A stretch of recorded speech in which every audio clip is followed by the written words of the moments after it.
much, Mr Acting Deputy President. It was a great privilege to be able to participate in this debate today, and I know that my West Australian colleague Senator Back will follow me, and I understand also my other West Australian Senate colleague Senator Eggleston will also follow me.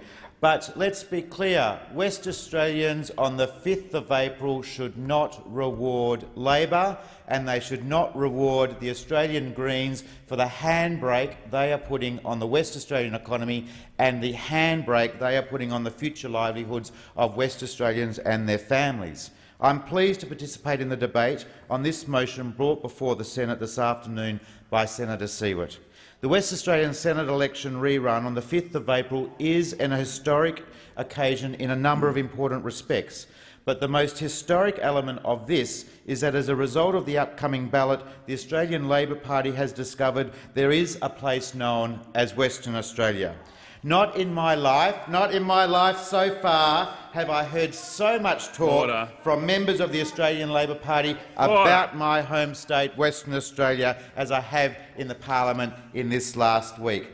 Displaying all the zealotry that is characteristic of recent converts, Labor senators only now seem to be engaged in an internal competition of sorts. Perhaps there might be a prize being offered by the Labor whip for which Labor senator can get West Australia recorded in the Hansard on the most occasions in this particular week. And I see Senator Sterle sitting across from me, and he's going to make a mighty effort, I'm sure. Anyway, it's just unfortunate for them that enthusiasm and understanding are not the same thing. Enthusiasm and understanding are not the same thing. Because if Labor and the Australian Green senators think that coming into this place and only now talking about Western Australia only in the next few weeks leading up to the 5th of April is fooling voters in Western Australia, they have another thing coming. Labor and the Australian Greens had 6 years. 1, 2, 3, 4, 5, 6 years. 6 years, including 3 years. 1, 2, 3, including 3 years working in very close partnership to deliver for Western Australia. So let's look at the record. Let's look at the record. What was actually delivered? First, of course, there was the carbon tax. A tax that cost the West Australian economy $626 million in 2012-13 and failed to deliver any tangible environmental benefits. And that is a tax that is still supported in this place by senators from the Labor Party and the Australian Greens. They are still voting together to prevent the coalition's efforts to repeal the carbon tax. This is their idea of standing up for Western Australia. This is a strange way of standing up for Western Australia. What makes this attitude especially puzzling to me, especially in relation to the Australian Labor Party, is that they can hardly argue that the Abbott government doesn't have a mandate to repeal the carbon tax. And we know that Labor MPs understand their carbon tax was a key factor in their collapse and the collapse of the previous Labor government. Some of them were even smart enough to try and do something about it. Let's go back to the middle of 2012 and an article in the Sunday Herald Sun, and the headline reads, "Tax has Labor MPs rattled." From that story, written by Samantha Maiden, I'd like to take a quote. Prime Minister Julia Gillard faces backbench unrest about the carbon tax, with sceptics quietly planning to push for changes to the tax, or the leadership. The story goes on to quote an unnamed Labor MP saying, "I just hate the carbon tax. Never wanted it. We might have a few like-minded sceptics coming out. If I had my way, we wouldn't be having a carbon tax." So there were people in the then government who were acutely aware that this policy was a flop, that this policy was a failure and was going down badly in the electorate. But then, in the very same article, the real power within the Labor Party is revealed. It goes on to say, Australian Workers' Union President Bill Ludwig said there was little prospect of change to the carbon tax. "Nothing will happen. It's set in stone. It will all be all right. Don't worry about it," he said yesterday, the article says. So there we have the Australian Workers' Union leading the cheer squad for a tax that destroys jobs. Is it any wonder union membership in this country continues to fall? Now, why are the views of Australian Workers' Union relevant on this issue, you might ask? It's worth thinking about this for a particular moment. who else in this place might owe a favour or two, indeed owe their political career, to the Australian Workers' Union? I can see Senator Mason mulling over the question now. Let me help you, Senator Mason. It might actually be the current leader of the opposition, the member for Maribyrnong, Mr Shorten. The leader of the opposition built his public profile as the Secretary of the Australian Workers' Union. He used that union's support and its numbers to gain the pre-selection in his seat when he was first elected in 2007. The current Secretary of the Australian Workers' Union is Paul Howes. Won't come as a surprise to those on the other side of the chamber, who is known to many Australians for his key role in the 2010 coup that cut down Kevin Rudd and delivered the Prime Ministership to Julia Gillard. Of course, we all know that Mr Shorten was also heavily involved in that operation. It was an AEW-backed effort. Senator Smith, take your seat. Senator Polley. Point of order, and I ask that you advise the senator that he needs to refer to the topic at hand and bring him back to relevance. Generally, during these discussions, there's a broad range of issues that are raised. There is no point of order. Senator Smith. Thank you very much, Mr Acting Deputy President. The performance of the previous Labor government in regards to Western Australia is rich with issues, is rich with content, and I'm looking forward to using my full 20 minutes to share with you the rich content that I have. I'm just starting on the carbon tax. I will move to minerals resource rent tax. I will move to the issue of border protection. I'm hoping I can get to your #1 Senate candidate who's reported— Order. Senator Smith. Senator Smith, you know props are not to be used in this chamber. Senator Smith. My apologies, Deputy Acting President. I am reminded of that point. I will not use my prop. The Leader of the Opposition, as we know, built his public profile as the Secretary of the Australian Workers' Union. We know that the current Secretary of the AWU is Paul Howes, who is now known to many Australians for his key role in 2010 coup. This is a very important speech, Senator Polley. Order. Order. I have got lots to talk about. If you could let me speak uninterrupted, I would like to move through this critical issue of the union movement and the carbon tax and ridding West Australians of jobs. There is a link between the trade union movement and jobs. I hope you're aware of that. And the carbon tax is acting to limit job growth. So 3.5 years on, several Labor leadership battles and a change of government later, what did we find? We find the AWU still in the vanguard of the pro-carbon tax movement, despite a devastating election defeat for the Labor Party based in large part on its introduction of a job-destroying carbon tax. A union that is supposed to represent the interests of working Australians continues to support a tax that destroys jobs for working people. It doesn't make sense. And who is leading the push for the retention of the carbon tax, which Australians so clearly rejected on Saturday, the 7th of September? The AWU's Paul Howes has urged Labor MPs to fight to save the tax, and now the Labor leader, who owes it all to the AWU, is falling right in step with his union's position. Mr Shorten may have changed his mind on the Labor leadership on several occasions over the last few years, but his devotion to the carbon tax remains unstinting. So just to summarise, in relation to the carbon tax, Labor and Green senators in this place, including those who are supposed to represent Western Australia, saw their vote plummet last September. Let me remind you, Senator Sterle, just how much it plummeted. In Labor's case, it had a record low for Western Australia. Labor's primary vote was, Senator Sterle, can you guess? It's close to 30%. 28.7% was the Labor Party's primary vote in Western Australia. If that was not a message enough, less than 1 in 3 West Australians were prepared to support Labor on the election day last September. The benefits for West Australian households that flow from scrapping Labor's carbon tax will leave households right around the nation, including, of course, in Western Australia, on average $550 better off. Without a carbon tax, household electricity bills in the next financial year for West Australians could be on average $200 cheaper. Household gas could be $70 cheaper. Who is standing in the way of this? Who is standing in the way of this cost of living saving for West Australian families? The Australian Labor Party, aided and abetted by the Australian Greens. One of the great furphies that the previous Labor government pushed when it was trying to introduce its carbon tax was that it was a tax that was only paid by what they called the big polluters. As anyone with a modicum of common sense can tell you, this was utter nonsense. It stands to reason that if businesses and manufacturers find their energy costs increasing as a result of a carbon tax, they are not simply going to shrug their shoulders and cop it.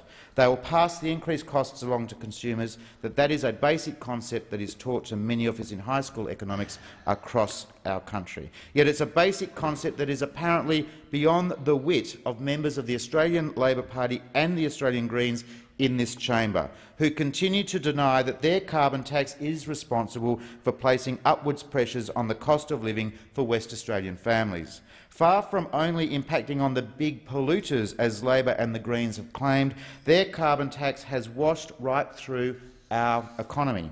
Everyone across Western Australia has been hit. Schools, aged care homes, hospitals, small businesses, families. Everyone has struggled with the slug on electricity prices brought about by the introduction of Labor's carbon tax. This isn't a secret.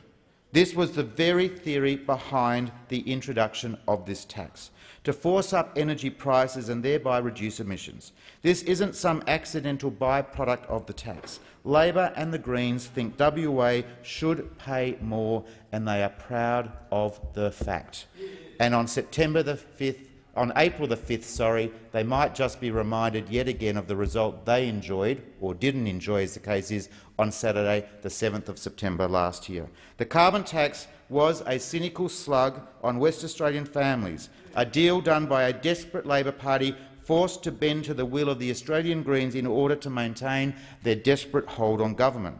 This is Labor's idea of what it means to stand up for Western Australia, it would seem. I'd like to talk now about the mining tax. And I know that this is an interest of a significant interest to my colleague from Western Australia, Senator Back, who spoke about this earlier in the week in this chamber. And this tax and the mining resource rent tax and its implication for jobs in Western Australia has been discussed at length in this week. But the mining tax is probably the most anti-West Australian policy implemented by the most anti-West Australian government our country has ever had to contend with. Again, the people of Western Australia spoke clearly, firmly on the 7th of September last year. They want this tax gone. They want the carbon tax gone with it. This week, the Abbott government brought legislation to the chamber to do just that, to rid Australia's mining and resources sector of a tax that is costing them a fortune in compliance costs but barely raising any revenue. And what did we find from senators opposite? Did we hear a rational acceptance of the fact that the mining tax plainly doesn't work, that it has failed to generate the revenue Labor said it would create? Did we hear an admission from a chastened Labor Party that it had got it wrong, and that the only decent thing is to actually scrap this tax, which is acting as another handbrake on investment and job creation in a sector of our economy which, as we all know, is currently moving through some challenging phases? No, we did not. Instead, we heard senators from both Labor and the Greens arguing for the retention of this flawed, hopelessly inefficient tax that has done so much damage to the mining and resources sector that is so critical to the success of Western Australia.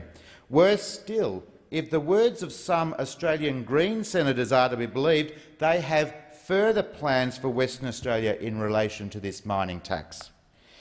I was in the chamber on Tuesday awaiting my own turn to speak on the legislation repealing the mining tax when Senator Wright spoke of strengthening the mining tax. Now, when senators from the Greens talk about strengthening a tax, that is a byword for increasing the tax. As I noted the other day, I was half expecting Senator Ludlam to run into the chamber at full pelt, to wrestle Senator Wright down to the ground before any details of the Greens' plan to strengthen the mining tax could escape her lips. I suppose I should at least applaud Senator Wright for the honesty she displayed in her contribution. To proudly boast of your intention to increase taxes before an election is true bravery. Far braver than Senator Ludlam's viral contribution to the adjournment debate a couple of weeks ago, when he wandered into this place and, under the cover of parliamentary privilege, mendaciously chose to pepper the Prime Minister with a series of vile epitaphs. Senator Wright's decision to alert West Australians to the Greens' plan to increase the mining tax was also far braver than the current position of the Australian Labor Party. I've referred already this week to the Leader of the Opposition's now infamous Sky News appearance with David Spears during his recent visit to Perth, when, despite being asked 5 times in a row whether Labor still supports the mining tax, he was unable to state a coherent position.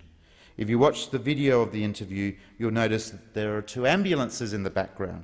Perhaps they were there to administer treatment to the Leader of the Opposition's media team, who were in no doubt in shock about the calamitous performance on Sky News. The Leader of the Opposition's Labor colleague, the member for Perth, however, didn't find herself quite so tongue-tied recently. Senators will be aware that less than 24 hours after being appointed as Labor's shadow parliamentary secretary for Western Australia, the member for Perth, Ms McTiernan, said that the mining tax was sound.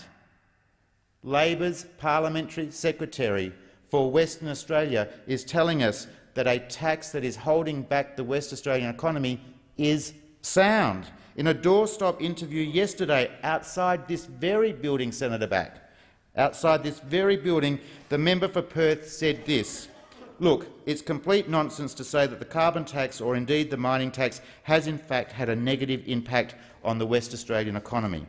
This is the person that the Leader of the Opposition has appointed to his team to use his own words to make WA's voice even stronger inside Labor.